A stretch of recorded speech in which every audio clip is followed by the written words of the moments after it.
복된 소식 아름다운 소리 AM 1590kHz 시카고 기독교 방송입니다.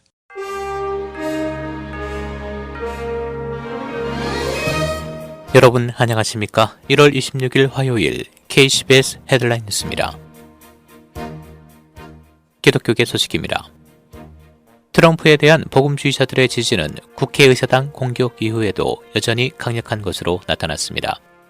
복음주의자들은 트럼프 대통령 재임 동안 핵심 지지층이었으며 대부분은 끝까지 충실하게 그를 지지하고 있다고 공공정교연구소가 새로운 통계를 인용해 발표했습니다. 공공정교연구소가 1월 15일부터 18일까지 미국 성인 1,019명을 대상으로 한 설문조사에 따르면 복음주의 백인의 62%가 전직 대통령에 대해 호의적인 견해를 보였으며 이는 다른 어떤 종교단체보다 훨씬 높았고 실제로 11월과 1월 사이에 34%에서 41%로 지지율이 증가했다고 크리스찬 투데이가 보도했습니다. 성전환자들도 군 복무가 가능하게 됐습니다. 조 바이든 대통령은 어제 트럼프 대통령이 제안했던 성전환자의 군 복무 금지 규정을 뒤엎은 행정명령에 서명하면서 성전환자도 군 복무를 할 수 있도록 허용한 오바마 행정부의 뒤를 이었습니다. 서명을 마친 바이든 대통령은 성명을 통해 누구나 공개적으로 자부심을 갖고 봉사할 수 있다라고 말했다고 다수 크리스천 언론이 보도했습니다. 새로운 변종 바이러스가 더 치명적일 수 있다고 영국 수석 과학자가 말했습니다. 영국 정부의 최고 과학자 고문인 패트릭 베넨스는 어제 기자회견에서 영국 남동부에서 처음 확인된 신종 코로나 바이러스 변종이 원래 바이러스보다 더 위험하다는 증거가 있다고 말했습니다. 그는 원래 바이러스에 감염된 60대 남성의 경우 평균 1000명당 약 10명이 사망할 것으로 예상하지만 새로운 변종으로 1000명당 13명에서 14명이 사망할 것으로 예상된다고 말했습니다. 국내 로컬 소식입니다. 어제 엘레바마주 노스 버밍햄 지역에 강력한 토네이도가 발생해 최소 1명이 사망했습니다. 어젯밤 중서부 지역에서는 윈터스톰으로 기록적인 눈이 내렸습니다. 특히 네브라스카와 아이오와 일부 지역에는 1피트 이상의 눈이 내렸고 코로나 바이러스 테스트 장소 등이 조기 폐쇄됐습니다. 시카고 일원에도 윈터스톰 경보가 발령되면서 많은 양의 눈이 내린 가운데 오늘 대부분의 학교가 클로즈하거나 원격 수업으로 전환하고 일부 차량들이 눈길에 미끄러지면서 충돌 사고도 발생했습니다. 오헤어 국제공항에서는 어제 눈으로 100편 이상의 항공편이 취소됐습니다. 기상청은 캔자스 중부에서 북동쪽, 시카고와 미시간 남부까지 최소 4인치의 눈이 더 내릴 것으로 예상한 가운데 오전 출근길 안전운전을 당부했습니다. 하원이 어제 트럼프 전 대통령에 대한 탄핵 소추안을 상원에 정식 송부했습니다. 하원을 주도하는 민주당은 어제 예고했던 대로 트럼프 전 대통령의 내란 선동 혐의를 적용한 탄핵 소추안을 상원에 보냈습니다. 탄핵 소추위원 9명은 어제 상원에 소추안을 전달했고 이로써 트럼프 전 대통령은 역사상 처음으로 두 번째 탄핵 심리를 치르게 됐습니다. 상원은 양당 지도부의 합의에 따라 오는 2월 8일 시작하는 주에 실제 절차를 개시하기로 했습니다. 조 바이든 행정부의 첫 재무장관으로 지명된 제닛 옐런 전 연방준비제도 의장이 어제 상원 인준을 통과했습니다.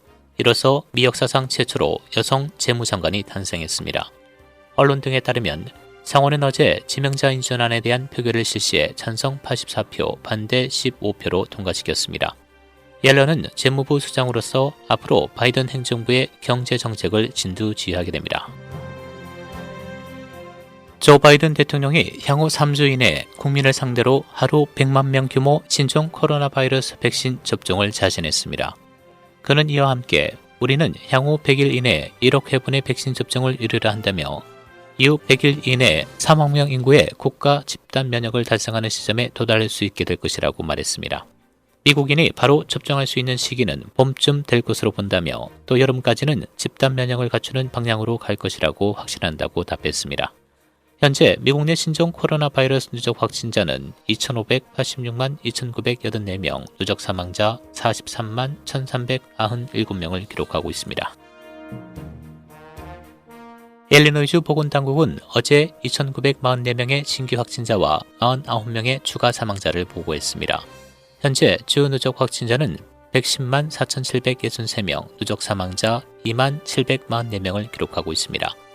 지난 1월 18일부터 24일까지 7일간 양성률은 4.7%로 전날보다 약간 감소했습니다.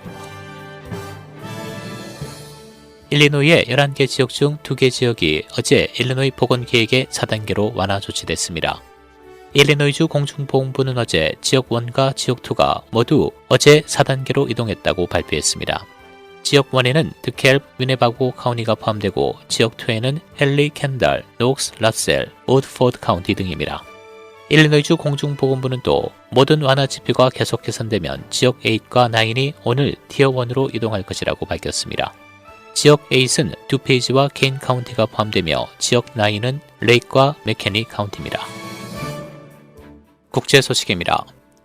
2001년 캐나다로 이민 와서 편의점을 운영하고 있는 한인 김경태 배주현 씨 부부가 14년 동안 노숙자들에게 샌드위치를 무료로 제공해 화제가 되고 있습니다. 2007년부터 주일마다 샌드위치 200여 개를 만들어 노숙자와 마약 중독자들에게 제공하고 있습니다. 지금도 이들 부부는 자신의 가게 안에서 노숙자들이 들어와 샌드위치를 먹고 갈 수 있도록 하고 있습니다. 인도와 중국군이 또 충돌에 부상자가 발생했습니다. 인도와 중국군은 지난 21일경 인도 북부 시킴주 국경 지역인 나쿠라 인근에서 충돌했다고 현지 언론이 어제 보도했습니다. 인도와 중국은 지난 1962년 국경 문제로 전쟁까지 갔으나 국경선을 확장하지 못한 채 실질 통제선을 경계로 맞선 상태입니다. 날씨입니다. 오늘 계속해서 윈터스톰 경보가 발령된 가운데 예서 5인치의 눈이 더 내리겠습니다. 오늘 낮 최고 기온 32도, 밤 최저 22도. 내일은 흐린 추운 날씨 보이겠습니다. 내일 낮 최고 26도, 밤 최저 7도입니다. 지금까지 KCBS 뉴스 박상준이었습니다.